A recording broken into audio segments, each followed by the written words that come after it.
Detectives believe that someone murdered a woman in Payette last night. Today, that county's sheriff and the state police continue their search for clues and the woman's missing roommate. Matt King has tonight's big story. Yeah, Don Michelle, 45-year-old Elizabeth Ann Bond died of multiple wounds. How she sustained those wounds and who inflicted them, authorities either don't know or won't say. But one local leader did admit Bond's death left him rattled. I know the family well. I grew up with the victim. I've known her all my life, and so it's a struggle. It's a struggle for me personally.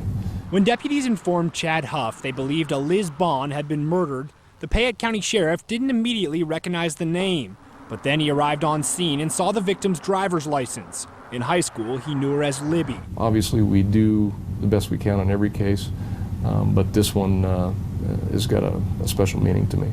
Deputies entered the house on Baker Lane, just a half-mile from the sheriff's office, in response to a 911 call from the victim's roommate and cousin. Just an initial look inside one of the bedrooms, and they confirmed that she was deceased. Officers taped off the house and waited for detectives from 4 different agencies to determine they'd responded to a homicide. Actually, there was 4 people that resided in that residence, and one person we cannot find. Investigators called the victim's missing roommate, a Michael J. Coley, a person of interest. That particular person we really need to get in contact with, and we can't find him. Also missing, the victim's vehicle.